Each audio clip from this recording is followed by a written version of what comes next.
Bienvenido, Nicolás, padre Nicolás. Un placer tenerte acá. Muchas gracias por la invitación, muchas gracias.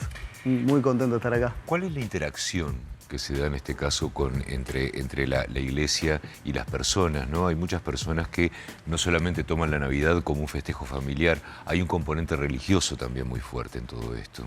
Sí, claramente el componente religioso, lo que los cristianos celebramos y recordamos es el nacimiento de Jesús, este Dios que se hizo chiquito, pequeño, un niño, y que viene a compartir la vida con nosotros. Eso es lo que celebramos en especial, y es el componente religioso, y es lo que también, y es la buena noticia, eso significa, ¿no? La buena noticia es este Dios que viene a compartir toda nuestra realidad, toda la humanidad.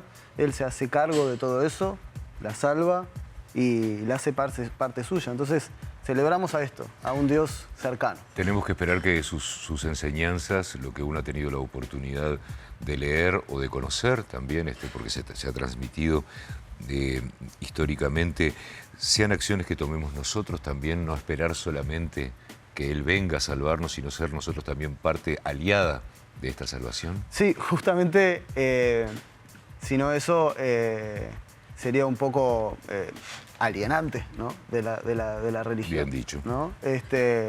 Justamente Dios sí se hace cargo, pero también nos pide nuestras manos, nuestro corazón, nuestros labios, nuestras orejas, para escuchar, para acompañar, para estar cerca. Como Él lo hizo, bueno, nos invita a hacerlo también nosotros, ¿no? Ese es como el gran sentido. Estaba mirando ayer que nace en Belén, ¿verdad? Y que en esta época del año siempre hay muchos peregrinos, la primera vez en muchos años que no se va a poder concurrir. Ese momento de nacimiento, ¿es exacto allí en ese Belén que estamos acostumbrados a ver en Israel? ¿O fue más o menos guiada esa estrella, ese momento en otro lugar? Bueno, ahí está el templo de la Natividad, donde Sí. hay una estrella preciosa donde Sí. marca el lugar, que marca la tradición. Claramente que lo histórico que hoy tenemos, con muchos relatos y muchos documentos, en ese momento eso no existía. Entonces eso fue lo que fue pasando de generación en generación, ese lugar donde en su momento era un pesebre, un lugar de animales, porque no había lugar para ellos en la posada, en ningún lado. Estaban yendo a Belén por un censo, era la ciudad de José, el esposo de María, y allí no había lugar y nace en un lugar, en un corral de animales. Y no es ese Jesús que vemos en las estampitas, no es ese Jesús, sino que es un Jesús más voy a usar la palabra humano, Sí. más que se acerca a cualquiera de nosotros. Sí, justamente eso es lo que estábamos hablando y comentando recién, ¿no? Que celebramos a un Dios que, siendo todopoderoso, trascendente, rico, se hace pequeño, chiquito, indefenso, incluso se confía el cuidado de dos de sus criaturas, que eran María y José. Sí, claro. ¿No?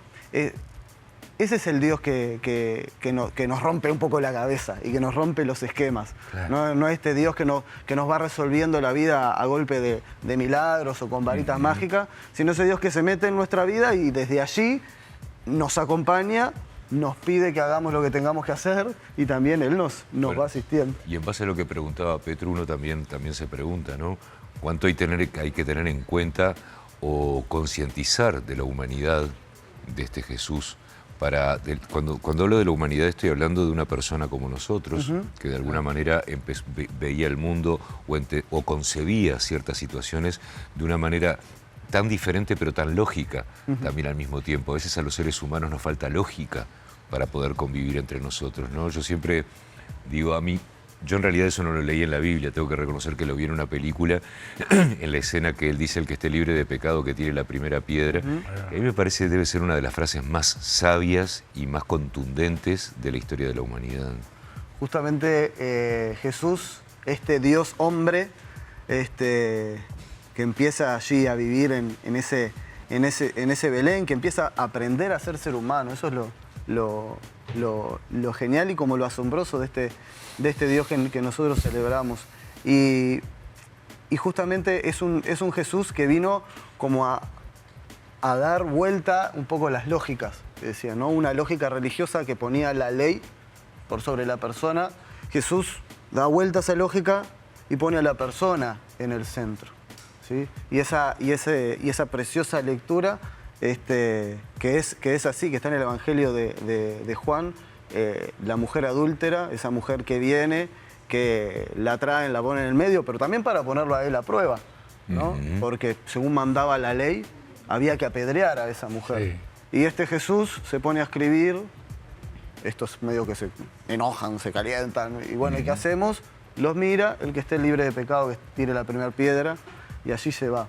Porque es un Jesús que recibe a todos, a todas las personas. Es un Jesús que nace para todas las personas. Bueno, de eso se trata, ¿no? Tengo una pregunta, porque estamos hablando mucho de tiempos pasados, en realidad, ¿no? ¿Y cómo se une la Navidad, el espíritu navideño, las creencias, la religión, con el mundo actual que estamos viviendo? Porque es complejo pensarlo hoy, ¿no? Todo esto, todo lo que nos pasa nos desborda, los problemas, las guerras y demás. ¿Cómo unimos todo eso a la realidad que vivimos hoy? Creo que los seres humanos necesitamos siempre momentos de celebración, ¿no? Así como celebramos el cumpleaños, como celebramos los aniversarios, como celebramos tantas cosas. Son momentos en la vida y en el año y en el ciclo vital donde nos ayudan a ver como lo esencial. En este caso, la Navidad, desde la fe, nos ayuda a ver a este Dios que está con nosotros, pero también hay una dimensión antropológica de toda religión, que es esto, que es juntarnos con la gente que yo quiero, que es celebrar, que es compartir, que es a lo mejor pasar raya del año, que es un montón de cosas. Obviamente la religión y el ser humano, lo religioso, todo tiene una antropología por detrás, ¿no? Y esa experiencia que todos tenemos, que todo ser humano tiene, de juntarse en una mesa, de compartir, de comer. Sabemos que cuando nos juntamos a comer con alguien que queremos no es simplemente ir a tragar comida, ¿no? Es ir a hablar, es ir a compartir, es ir a dialogar. Compartir la mesa tiene un significado muy grande para todos los seres humanos, en las distintas culturas. ¿Cómo hacen los hombres de fe como tú, por ejemplo, para que esa fe, para que esa esencia religiosa no se pierda en el medio, por ejemplo, de esa celebración comercial, de esa parte como mucho más mundana, por llamarla de otra forma, que a veces pareciera que ¿dónde está el límite? Sí, es difícil el límite y para mí me parece que lo importante es no romper la tensión, porque no estamos separados de la realidad que vivimos.